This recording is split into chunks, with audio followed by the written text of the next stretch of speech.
добро познат слоган кој требаше да донесе правда во Македонија. Но од правдата на што се надеваа учесниците на шарената револуција, денеска имаме доверба близу нула во судството и обвинителството. Министерот нема никој. Нема никој овде, чека. Отвори! Нека се јави по репер. Отвори! Господјо Јанева, како се чувствувате, господјо Јанева? Надежта за правда кај владеачката СДСМ заврши неславно кога згасна и специјалното јавно обвинителство.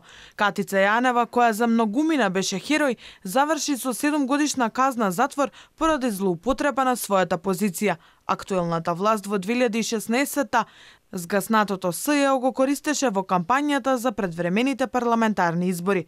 Но обвинителката која ја смести Јанева во затвор, Вилма Русковска, ја снајде слична судбина, по судирот во кој влезе заедно со државниот обвинител Љубомир Јовески. Не помалку драматично беше и во Советот на јавни обвинители, но и во судскиот.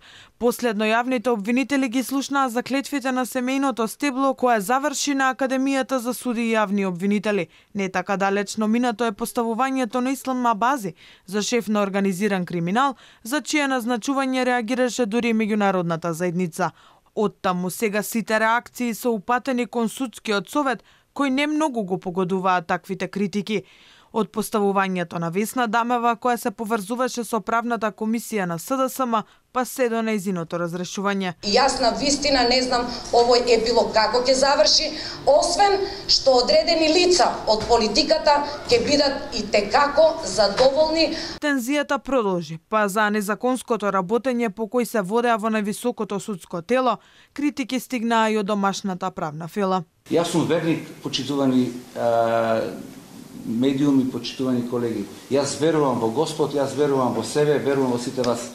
Се чуваа предмети во фиоки, не се постапуваше навремено и наместо да учиме од старите лекции, скандали во изминативе години не престанаа да ја тресат судската власт. Аларм дека Македонија тоне во корупција вклучија речиси сите амбасадори и представници на Европската унија.